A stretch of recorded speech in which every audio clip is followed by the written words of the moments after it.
Soil Summit 2024 attendees welcome. My name is Creedmoor Fury.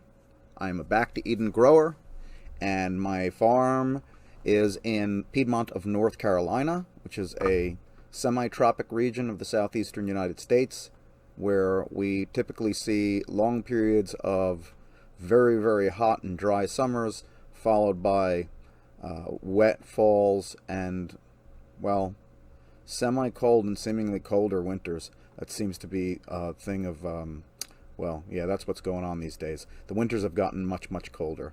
And I can't quite explain what's going on with the spring rains because it doesn't seem like they behave like they used to, but nevertheless, it puts us in an interesting position where we are subject to a lot of extremes of the environment from one swing to another. One day it will be very, very wet. The next day it will be very, very dry. These are the reasons why I selected the Back to Eden method, because it involves covering the native earth. In my case, my native earth is red clay. The red clay is not very amenable. It's very, very hard. It gets baked dry, and once all the moisture leaves it, it starts to crack open, and then it accepts pretty much every weed that blows in from 3 counties over. So you're constantly battling this weed banked issue with the red clay that just doesn't really happen in the Back to Eden method when you practice it in a fairly specific way. So what I'm going to do is I'm going to try and devote some of my time to discussing how I practice the Back to Eden method.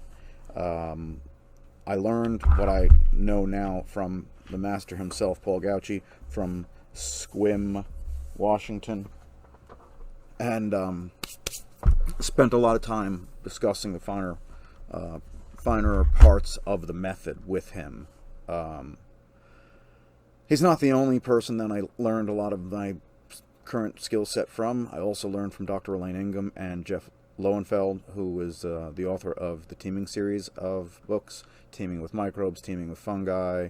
If I'm not mistaken, he has a new book out called Teaming with... Okay, it's not a new book, but Teaming with Bacteria, it looks like that's the most recent book that he has in his series of Teaming with books. But anyway, he goes into some pretty fine detail about what microbes do in the soil. I learned quite a bit from him, and I gotta say that it's very, very valuable information. The things that I learned from Dr. Elaine Ingham about soil examination are also very, very valuable to me. We do have a small laboratory on site at our gardens so that I can actually take soil samples. I don't just do my own stuff, folks. Sometimes I'll take my friends' soils in, or other growers from around that might be noticing they're having problems with their soil, and I just want to get the opinion of someone else who's actually seen soil, living soil, quality living soil that supports highly efficient growth. Yeah, I can say that. I actually can say that because I remember a time when the soils that we had didn't support any growth, and it was just a complete struggle. We worked so very hard only to fail in the end. Anyway, let me fast forward a few years. Now that I've learned quite a bit from Jeff and from Dr. Elaine Ingham, and also from the likes of a Master Youngsang Cho, who is I believe he was the founder of the Jadam method of gardening. Another very, very, I gotta say, invaluable method of gardening, because if it were not for Master Youngsang Cho, I might not have ever actually learned the gentle methods for controlling and managing, I can't even believe I use the word control, but managing insects. The gentlest methods for managing insects and the wider stewardship over the land that it involves, and taking ownership over that. So each of these individuals impressed upon me pretty much the same thing, that a holistic method, a no-kill method, is going to be the most valuable method, the most valuable tool in your box of tools. So as an early grower, I'll admit that, I made all of the mistakes. We exhausted all of the options when it came to trying to remediate or mitigate insect issues or infertility issues. We pounded the soils with fertilizer, we pounded the insects with insecticides, we pounded the fungus with fungicides.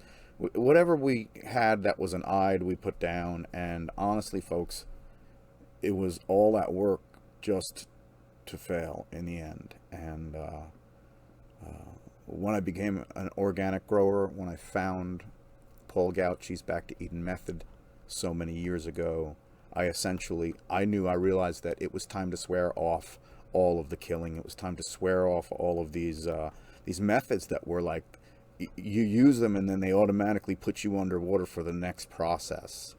A prime example of that is the use of salt-based fertilizers. I'm here to tell you folks, everything wants salt on its food. Everything in the universe wants salt on its food.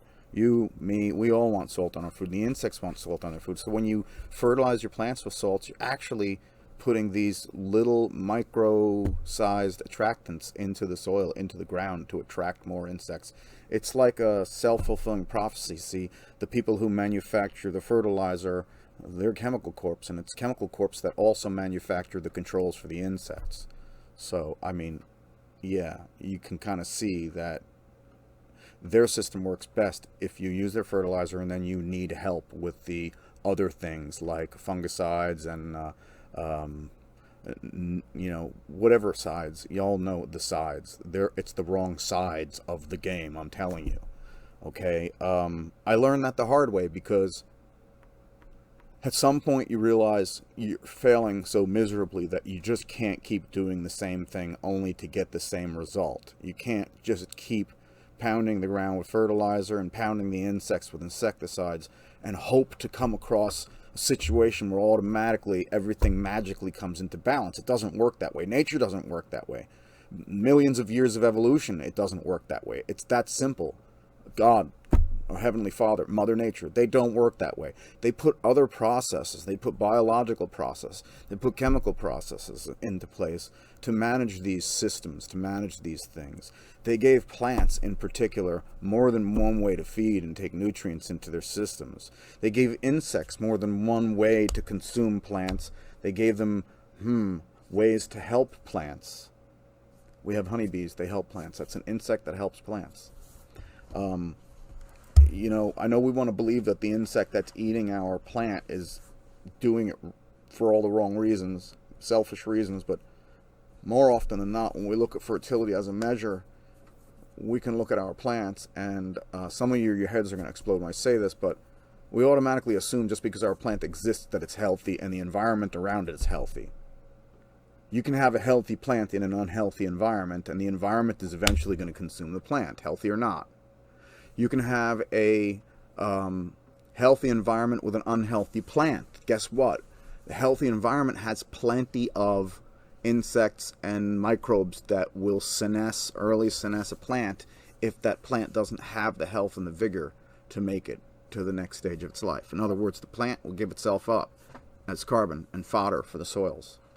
So as a grower, as a young grower, as a new grower, you have to kind of come to terms with these things. It's not automatic. We, I should say, as a species, we want to feel like we can control things, but as a member of Earth, we can't control things. We can manage them and we can influence them. It's kind of like I'm doing right here. I'm hoping to influence all of you in some small way. And maybe together as a species, we can make a larger impact on our environment. So what I'm suggesting to you is just this. As we shift towards organicism, as we shift towards do no harm, as we shift towards saying, hey, whatever I put on the ground, I hope it's good for 7 generations forward and 7 generations backwards. I hope that it doesn't harm the soil. If it does harm the soil, well, I'll learn about this and then I'll change my ways. What we're going to do is we're going to go on a little walk, a walk of mine, and we're going to see some of the locations on my farm where I've operationalized the process of obtaining what I need to grow my plants, obtaining what I need to biologically enhance the compost that I make, to utilize the resources within my reach, within my reasonable reach. Okay, I'm not out there chopping trees down because that's dangerous. I leave that for some other people. But I can cut grass, and because I can cut grass, I can bag grass. And if I can bag grass, I can collect grass. And collecting grass means, well, guess what? I have a green manure. Same thing for the chickens and the hens. I can collect their manure. I know what they eat. I know they're being fed organic foods.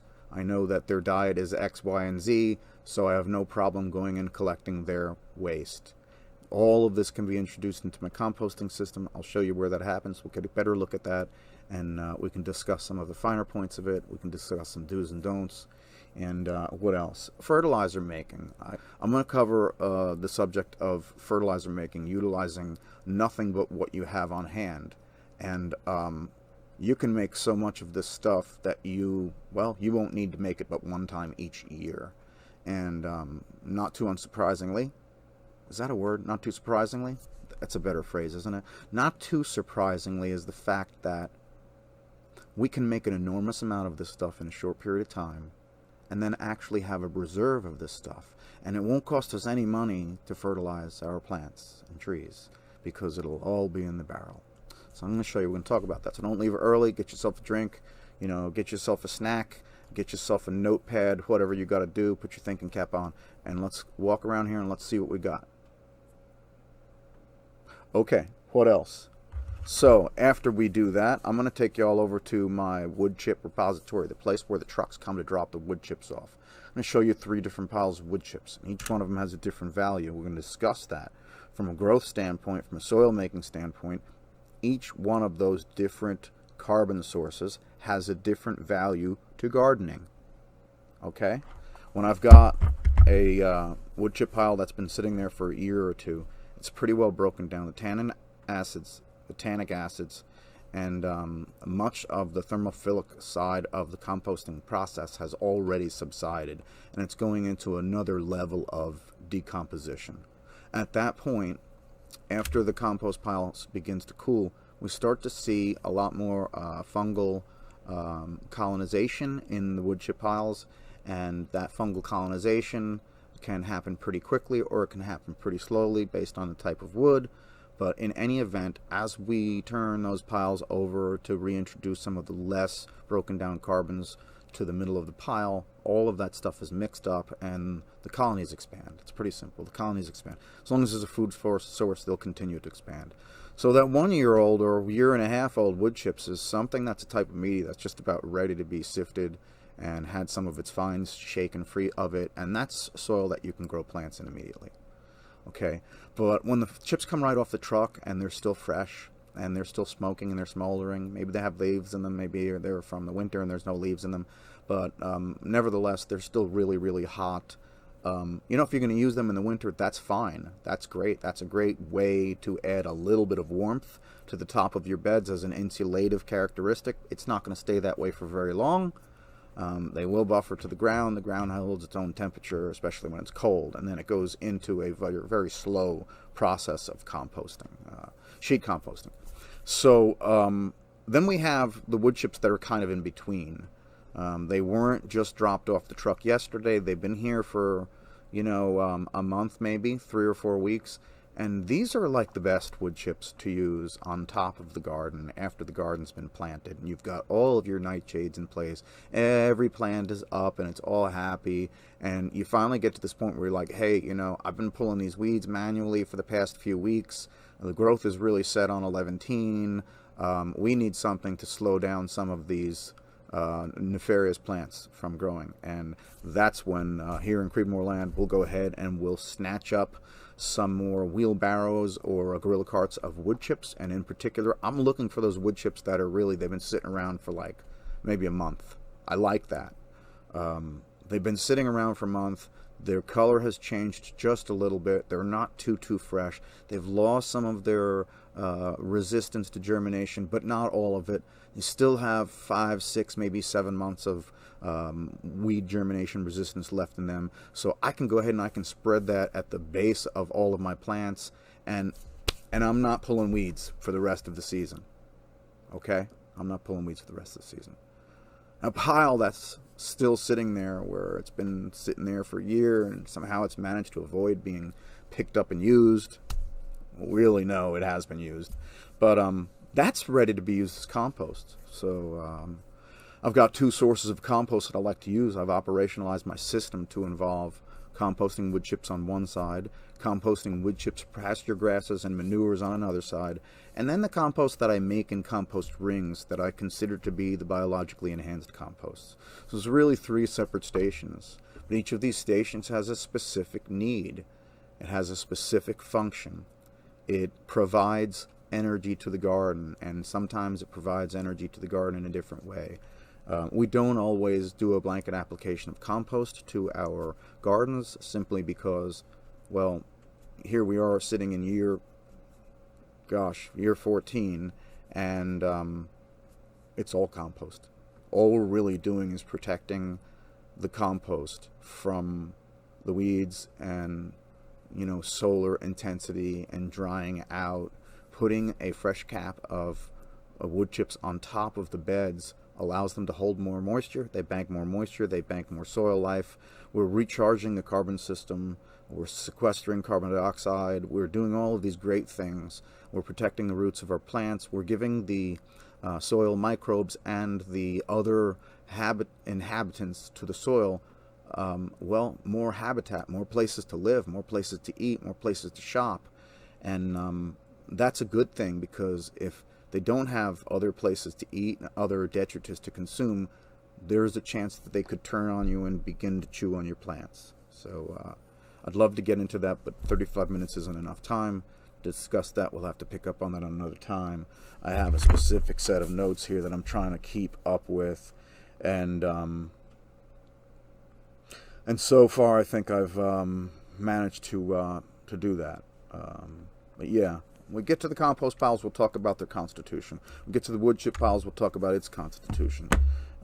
If we're lucky enough to get the garden tour, we'll talk about what it takes to build these gardens. We'll talk about what it takes, what we put into the garden as far as effort, and maybe even a small demonstration on how we sow into the gardens. I think that'd be really, really beneficial. What do y'all think?